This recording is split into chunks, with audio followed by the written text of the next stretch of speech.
Hi, my name is Christine Parr and welcome back to my channel. I really want to address what we are seeing in the media with the alt-right and the racist people in this country. And I want to address it from a standpoint that you probably never heard of before. But it's been right under our noses this whole time. And so I want to give us an opportunity to think about how something can be hidden in plain sight, and that when you pull back and you get a different perspective on it, you're able to see what is really happening, why these people are so triggered, and what we can do about it. Because at the end of the day, the most important thing that a person can give you is information that is going to make sense in the most practical way. What we can do about the violent, racist rhetoric that is coming from people in this country who are being triggered by all the things that have been going on lately. So let me tell you first how I discovered the origins of the white race. In 2020, after the horrific acts of violence against Black people, my people, I wanted to find out, like, where did white people come from? Like, why is there, because for most Black people, white people are just people. Like, you're not a foreign, dangerous country, you're just people. Some of the white people on this planet are deranged. But where did they come from? Where did white people, period, come from? Like, what was the origin story for the white race? So when I asked the question within 24 hours, 2020 was incredible for me, y'all. Spiritually, I was up here. Like, it was just such an amazing time. So when I asked the question within 24 hours, I received an answer. It was a documentary that basically cracked the code, and they used science. They were able to show that the white race are type 2 albinos. They are type 2 albinos that have intermarried, and once you get the intermarrying, then you get the stability of the recessive gene. But just like any other recessive gene, sometimes that gene will produce a dark-skinned person. But for the most part, when all these people with recessive genes are intermarrying, entering into reproducing each other, that you get consistently the same type of phenotypes. They even showed how the red hair is an albino trait. The green eyes, that's also an albino trait. And even like the different features of Asians, this is all genetically based. And so you will have Black people, dark-skinned Black people in Asia who also have that same phenotype. Dark-skinned Black people in Africa who also have that same phenotype, but they've never left the continent. Like, Africa is so huge. You could fit the United States into it like 3 or 4 times. Like, Africa is huge. And so the diversity within the people is the most diverse place on the continent. And so these type 2 albinos, eventually, when they moved out of Africa and became popular, or became the inhabitants of other regions, they became cut off from their original source, to the point where they have maybe no ancestral memory of being connected to their African origins, but they're just type 2 albinos. Now, if we remember science, biology class in high school, you remember the recessive genes, the dominant genes. The recessive is the light hair, the light eye. Like, we remember all of this. This has been in our face the entire time. What the film did not point out, that I just happen to know, is the history of albinos in Africa. Now, I first want to say that this is in no way to disparage the African people. The African people are amazing. They are doing things nobody else in the world is doing. They have flying drone taxi cabs in Rwanda. And then there's a young man in Zimbabwe who is pulling energy out of the air to power a car, and he powers televisions. It is the place for ingenuity and creativity. And that is a part of what the anger is about. That's a part of what the anger is about, but I'll get into that later. So basically, you have a situation where we in other parts of the world, as Black people, are not told how albinos were treated in Africa. And this goes back hundreds of years. It could go back thousands of years, but it goes back hundreds of years that there was a systemic there was a practice of hunting, killing, and dismembering albinos on the continent. It was all over. And I'm not going to say that regular people were practicing this. I will just say mothers were killing their albino babies. And if you did happen to, hold on to your albino child, you were watching that child. If you didn't, they could be brutally killed, brutally dismembered. If you look this up, this is happening in Africa right now.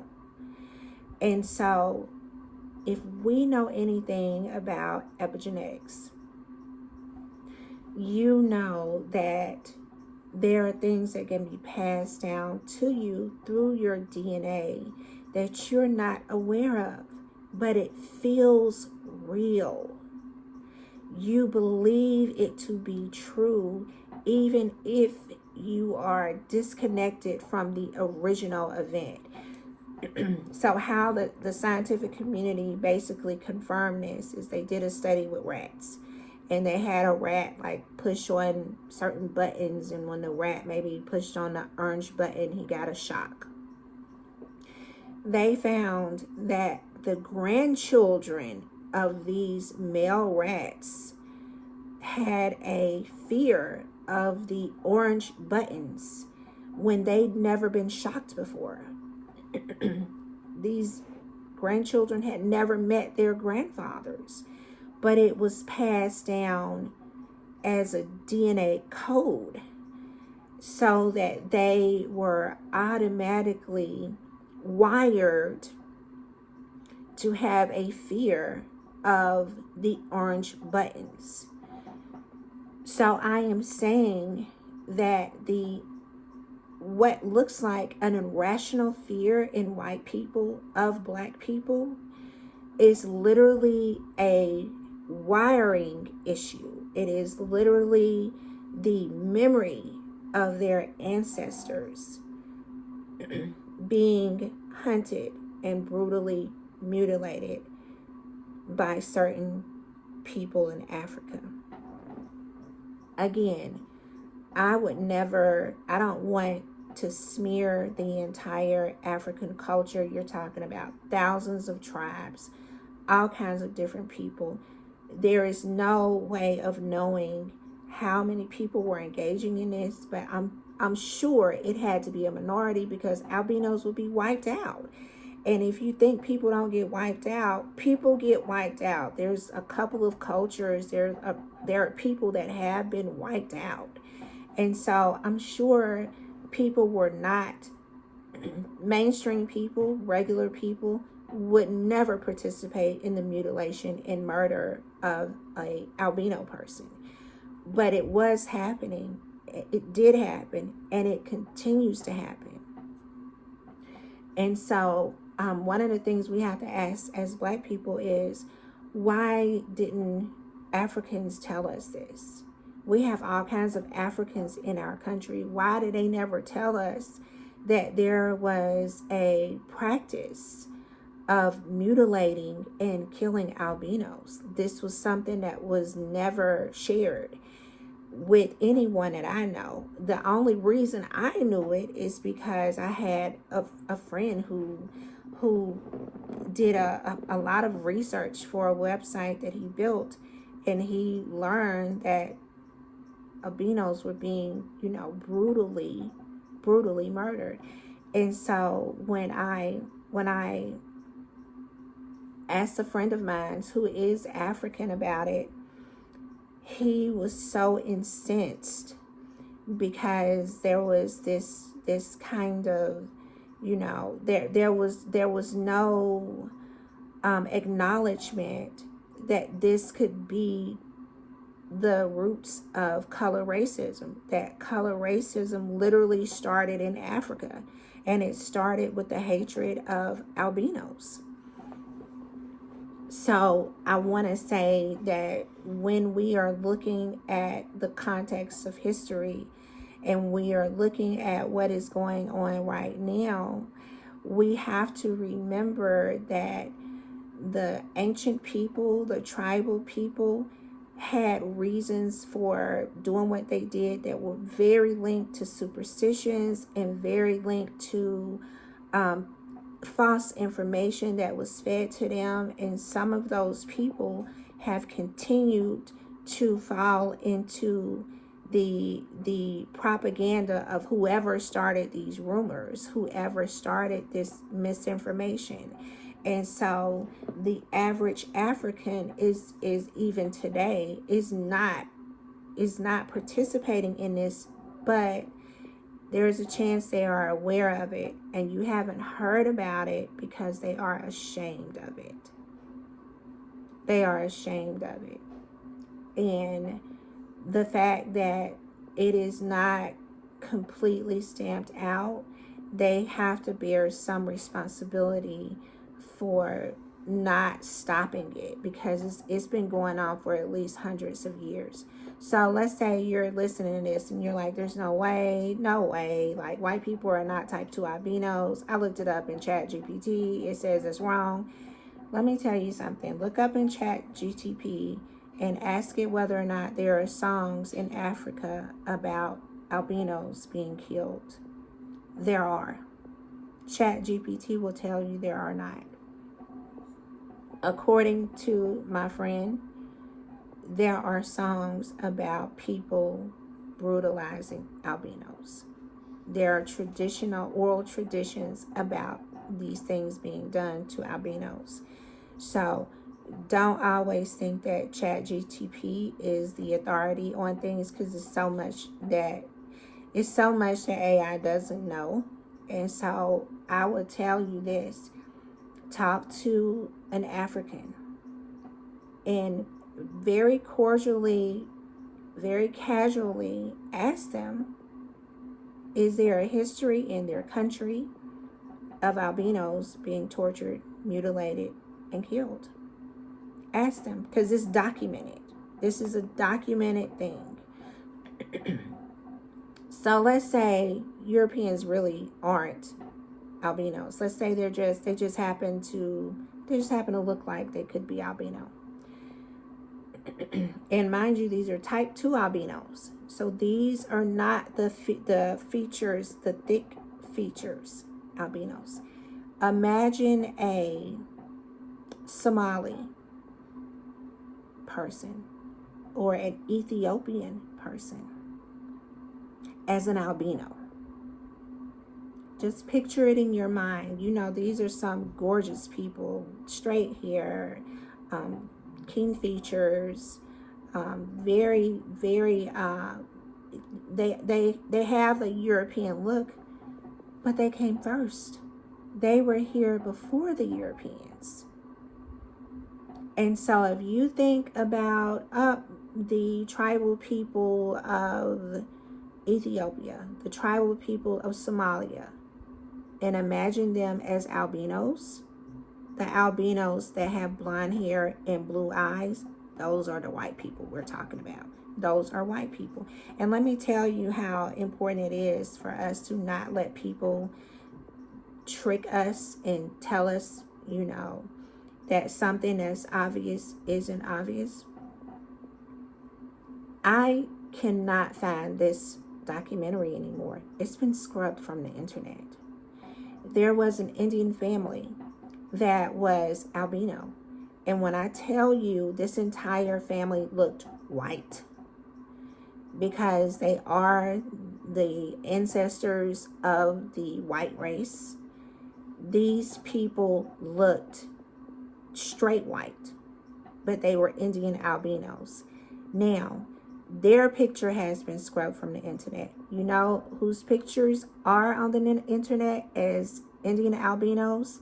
The traditional looking albinos, the type 1 albinos, who look like they have the African type features, the thicker, lusher features. That family is not the family I saw in 2020. They are hiding this. They are deliberately keeping this information from us because it is a part of the white culture to believe your white skin makes you godlike, pure. You're one of the angelic beings, or you're one of the rare creatures that did not evolve from monkeys or whatever. However, I don't know all of the propaganda that is pumped into the white culture. But the idea that no, you're just cousins. You're just type 2 albino cousins of people like me. Do you know how many people's day that would ruin? It would ruin their day. And even if they aren't type 2 albinos, when Europeans started coming back into Africa, after being gone for possibly thousands of years, when they started coming back into Africa, just the idea that there are people in Africa who are mutilating and killing people who look like you would be enough to trigger a level of fear and hatred in them that we have the offspring of those people right now who have an irrational, unnatural fear of black people that you cannot tell them is not real. You cannot tell these people that their hatred of someone based on their skin color is not real, because they have tapped into that DNA within them that remembers either hearing about how the albinos in Africa were treated, or they are the descendants of people who had to flee for their lives because of their skin color. Now, people, like most people, really aren't paying attention to science. I'm a science girl. Like, I love science. Science is my friend. So when I tell you scientifically what they can prove is epigenetics, will blow your mind. In my own life, as a person who was adopted at 5 days old, and I became 18 years old, and I had a situation where I felt like I had to leave my house. Like, I could not stay living with my parents any longer, and I wound up getting married, and I wound up having children young, and I married an abusive person, and I got a divorce at 25. And so as a person who felt like I was making my own decisions, I didn't know anything about my background. I had never met anyone in my family, but I felt like I was empowered and I was making my own decisions. When I met my birth family, and I found out that this was a pattern for the women in the family: getting married young, having children young, marrying an abusive person, getting a divorce young, being raised in a very religious household. All of those things were repeated in our bloodline. And then it continued with my daughters. When my oldest daughter was 18 years old, she literally moved out the night she graduated over an argument. It was not a big deal to me, but for her, she felt like she had to leave. Like the argument was so severe to her that DNA got triggered, and within 24 hours of graduating, she had moved out of our house.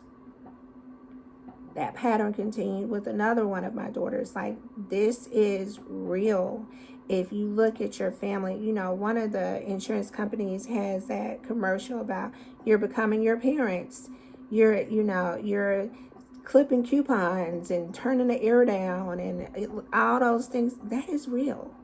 That is real. Sometimes you might even catch yourself like saying things that your parents might have said. That comes from the imprint on your DNA being so strong that your parent is coming through, or your grandmother, or your auntie, or your father. They are pressing through time. They are allowing the expression of their ideas and their experiences to come out in you. So even now, I have to like be aware, because I didn't meet my birth mother until I was 45. So I have to be aware that my genetic pool is full of people who have issues with their mothers. And so my mom will be sitting minding her own business, and I'll be over at my house thinking judgmental and cruel things. And I learned that this is my DNA sneaking in, attempting to in some way blame my mother, or attempting to in some way judge my mother, when the reality is I am very thankful for my whole experience. And so the people that you're seeing now who want to go with war for the sake of the white race and their fear of the extinction of the white race, that is real. That is a real fear for them. If you can imagine what it would be like for these people to think that black people are going to one day be in charge, black people are going to one day have enormous wealth and be powerful and exert power over them, and that might mean that one day their children are going to potentially disappear and be used in some of these rituals. Think about what we have learned about lynchings, because most of my generation and younger know nothing about the history of the lynchings. In those lynchings, part of what they did is they mutilated that person. They took fingers, they took toes, they took body parts, and they were using those as souvenirs. Think about that. Because when the albinos are mutilated in Africa, their arms are taken. Their body parts are taken. So I would have no doubt that the people who start these white supremacist organizations, these Aryan Nation organizations, I would have no doubt that they're aware of the history. And this is why lynchings were about the mutilation of that person in addition to the killing. So I want us to really think about how you would feel if you learn that if you go over there in a certain area, there's a chance you or somebody who is in your family who is a certain skin tone might not come back, or they might come back without an arm. how would you train your children? What would you tell your children? What kind of fear would be instilled in your children? What kind of hatred would you have for these people? That's how real epigenetics is. You have no idea why you feel as strong as you do about what you do. But if you're raised in an environment where people are telling you these people are dangerous, these people are crazy, these people hate you. I mean, imagine now how the family of the young man who's being accused of killing Charlie Kirk, imagine how much they spent on guns and ammo. Like those long guns they had, those things were very expensive. And these people, these look like the type of people that just go shooting for the weekend. Like, you're spending bullets and you're buying these expensive guns for what? Because that fear, that sense of at any moment these people might turn on me is so strong for these people. It is a DNA imprint for so many of these people. Aaron Lyons calls it a matrix code program. It's a program. And it is a real fear, not based on something they made up. It is an ancestral wound. It's an ancestral wound. I cannot imagine what it would be like to be born in a place where you come out a certain color and your mom is going to possibly kill you. When genetically, this has been in our face the whole time. Like, some people have no melanin. They are born this way. Or some people have like different types of melanin that produces red hair and green eyes. Like, this is something that is, they had to be seeing this all the time in Africa. And somehow it became either a mark of you got powers, you're supernatural, or you're evil. You're evil, and we have to, either way, it's dehumanizing. And it robs the individuals of their humanity. All based on something that is a genetic occurrence, a natural genetic occurrence in humankind. So I want to just leave off by saying the African people are not to blame, but they have to take responsibility for, first of all, being honest about this. I shouldn't be hearing about this from white people. I should have heard about this from y'all. Y'all need to own it so that you can correct it. Because what happened is, there's no history of people, dark-skinned people in the Americas or North or South America or in Australia or any of these other places engaging in that type of behavior. But because it was being done in Africa, I truly believe that is why there is a worldwide hatred of dark skin that was perpetrated by white people because of what was being done in Africa.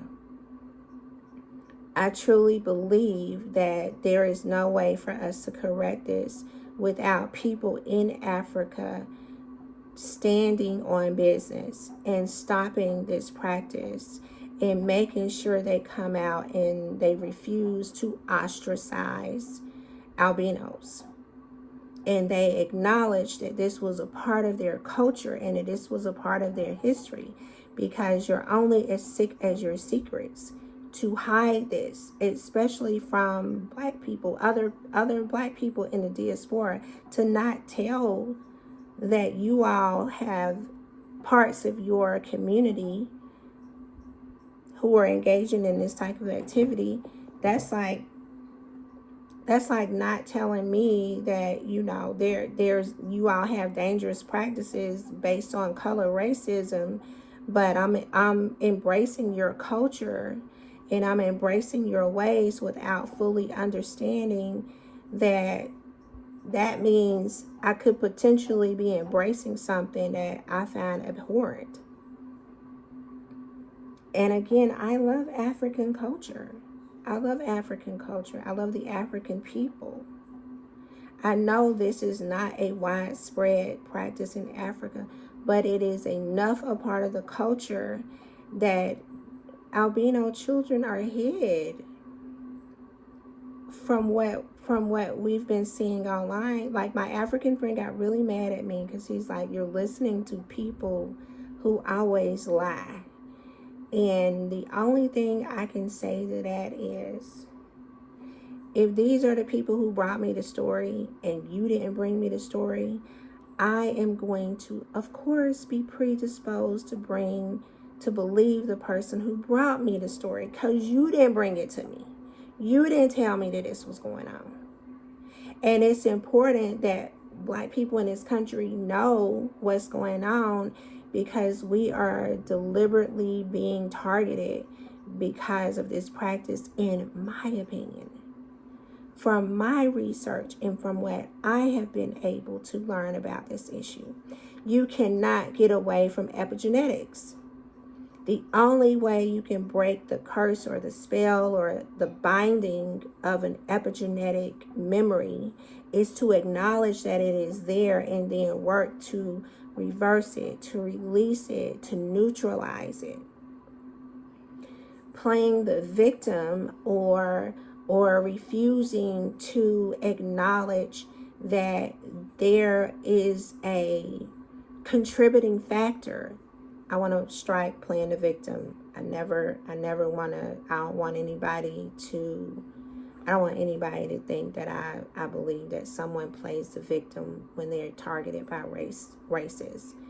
That is not my energy and not my spirit. I will say there are contributing factors. There are things that we were not told that the African people were aware of. And so that is what I am taking issue with. And the remedy is for us as a community to acknowledge that this started in Africa. Color-based racism started in Africa. From what I have been able to research and learn. And when you look at the roots of it, it could have led to an epigenetic wound in white European people. It could have led to the situation that we have now, where these people are completely irrational. But that's what a epigenetic wound does. It's what an ancestral wound does. It comes up to be acknowledged, to be healed, to be released, to be exercised. And so I in no way will ever make an excuse for a racist person. I do not believe that it is normal or healthy for them to be racist. I don't believe that. When you see someone actively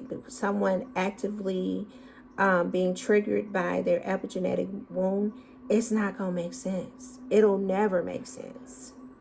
It will always look crazy as hell.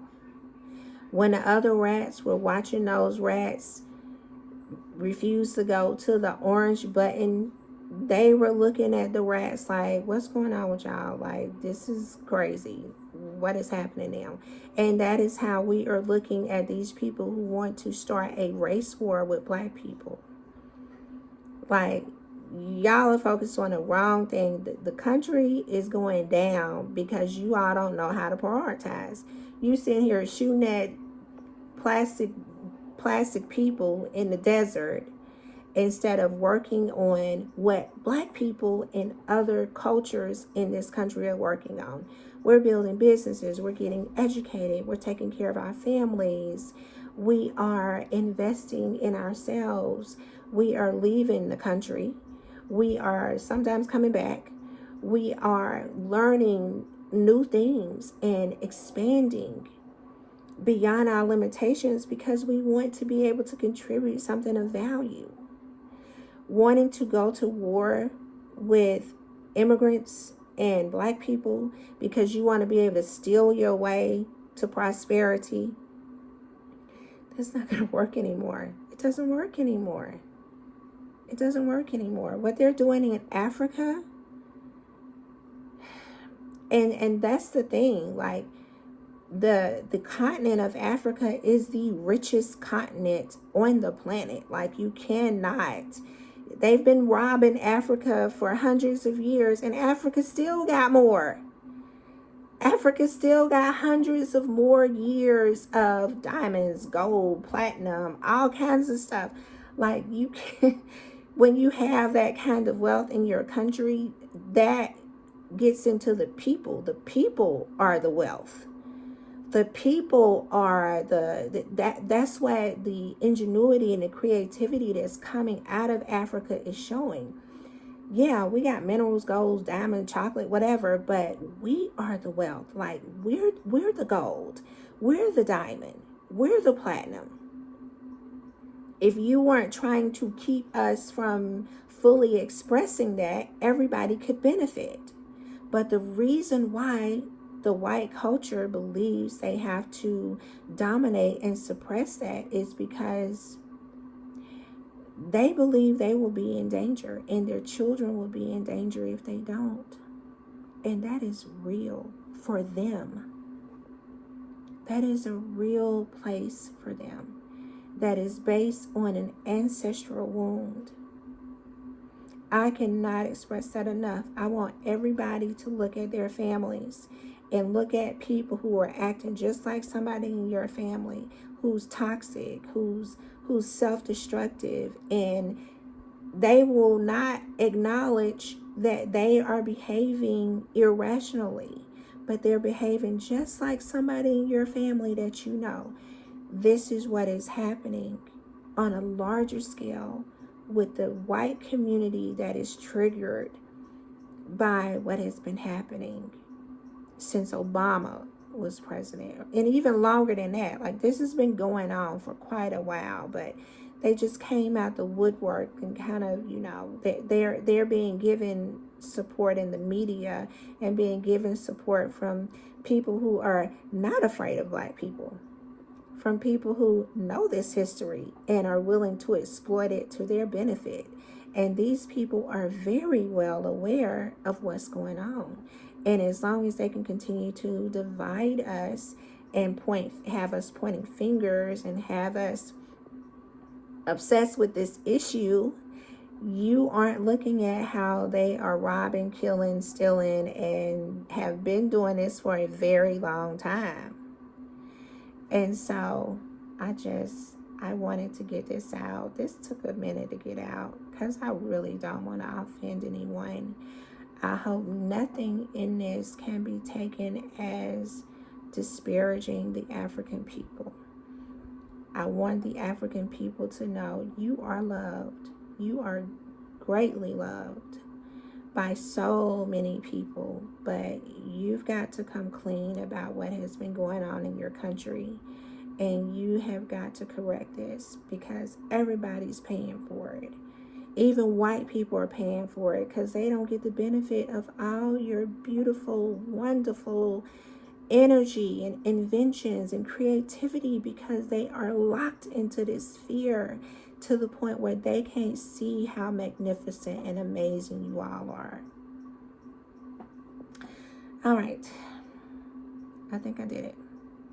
And there is a good chance that this video is going to be taken down, y'all, because I can't find that original video. I can't find it anywhere. And so please share this, get the word out. There is a remedy to this, and we have to acknowledge where this came from. We have to acknowledge where it started so that we can correct it, we can fix it, and we can do it. Thank you all. Take care.